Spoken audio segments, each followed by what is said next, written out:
Hi, welcome to our Homestead series. We hope this will be of enjoyment and informative. We don't know everything, we don't do everything perfect, but what we do know works for us. In these economic times, people have been talking about a back to the land movement or getting back to a more simple way of life. The transformation from the comforts of city dwelling and our modern way can be a little different going back to the homestead. I won't say complicated, but there are some things some people should know. So I hope you enjoy this series. Thank you for watching. Okay, we're making some strawberry jam today. Right here I've got my strawberries that are all washed and the tops have been taken off. Normally, most people would put them in a bowl and mash them with something like a potato masher first, but our family likes the jam really smooth with the clumps of berries. So I usually do them in the food processor instead. And my food processor bowl holds just enough for one batch of jam, which is 2 quarts. I've got my sugar measured out already. This is 7 cups of sugar, and normally I use the no sugar or low sugar pectin, but I'm out of that, so I have just a regular no-name fruit pectin, and that's why I'm using so much sugar, because it won't set if you use less. If you use the no-name, you can get away with either no sugar at all or even just a cup or 2.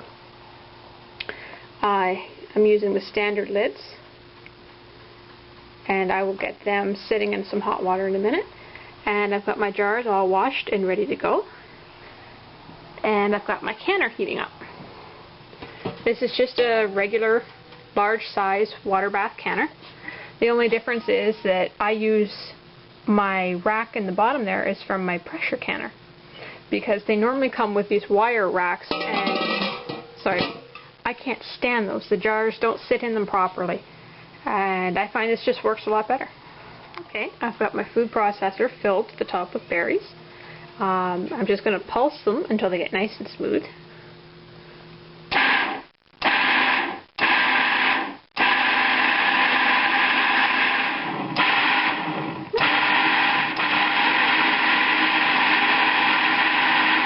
Got my berries blended up and sitting in the pot, and as you can see, they're nice and smooth.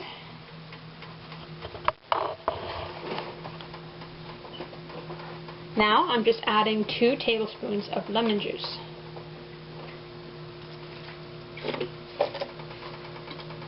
You can use fresh lemon if you happen to have it on hand.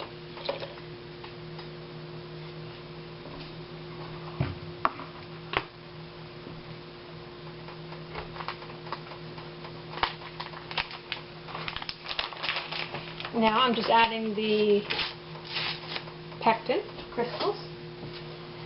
The powdered pectin is normally added before you heat the fruit, and if you're doing the liquid, it's usually added after you heat the fruit. So it's just a white powder, and you just stir that in.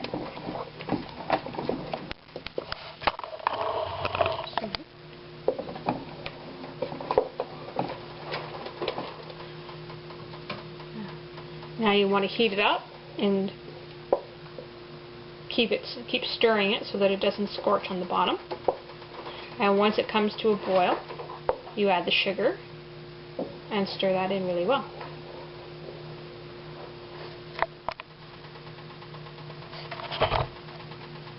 I also put a small dab of butter into the jam. This helps to keep it from foaming as much, and that really cuts back on your stirring and skimming after you're done.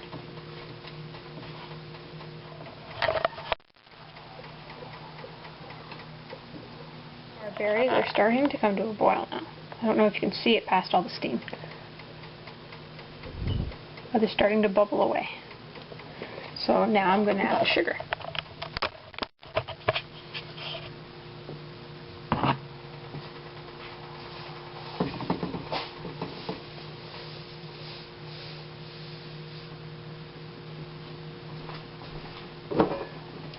And then you want to stir that in really good.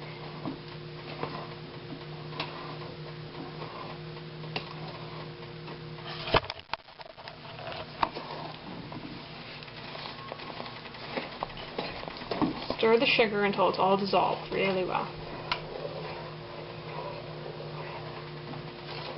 Sugar's all mixed in well now, and we're just waiting for it to come back to a boil.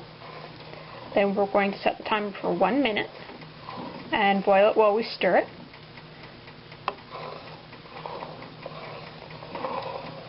It's really important to keep stirring it because this burns so easily. And if it starts to burn, then you lose the whole batch because you just can't get that taste out of it. My 1 minute timer's up, so I'm taking it off the heat. And now you need to stir it and skim it for 5 minutes. This helps to keep the fruit from floating, and you don't really want the foam in your jars. It doesn't hurt you, but it just doesn't look very pretty. Okay, our jam is done. I'm done stirring it, and because I put the butter in, there was hardly any foam at all that I needed to skim off. So now I'm just going to work at ladling it into the jars. Okay. Now, I'm just going to ladle this carefully into the jars.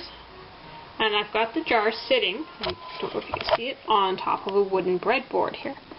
You don't want to put something hot into a jar sitting on a tile counter or anything like that. Your jar could crack or it could explode. So make sure it's sitting on either a piece of wood or a towel. Works really well too. Once I fill this, I've set it on the towel I've got on the other side of the counter.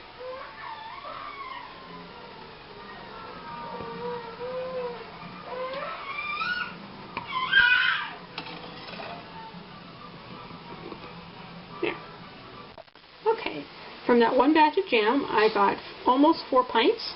I've got 3 jars sitting here, and I've got 1 more still sitting over on the breadboard. I will finish filling the last inch or so with it with the next batch. Now, you take a wet cloth, and you wipe the rims off on the jars. You want to get any jam that might have leaked on there off, because if you don't, it will not seal properly. And if it doesn't seal properly, you'll get mold growing in your jars. Okay, those are nice and clean now.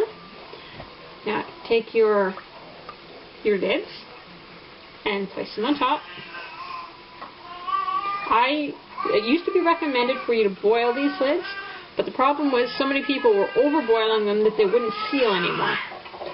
So now they say just to soak them in hot water, and that's actually what I've always done, and it works great for me. And then you take your jar ring and you put it on just finger tight. You don't want to over tighten it. These are a really handy little invention. It's a pair of jar tongs, and the bottom end is formed to fit right around the lids of the jars. It hugs them nicely around the rim, and you can lift them in and out of the canner with this. So I'm going to take these over and put them in my hot canner.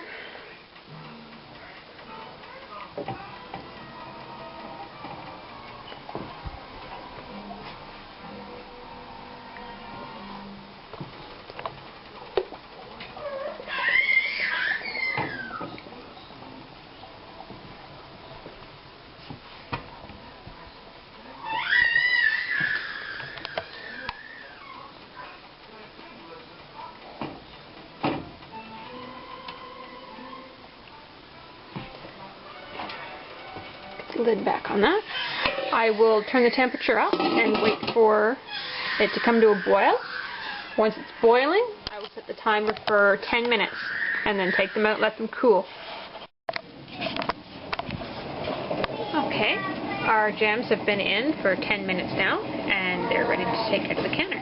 I use my tongs to carefully lift the jars out and set them over on top of a towel.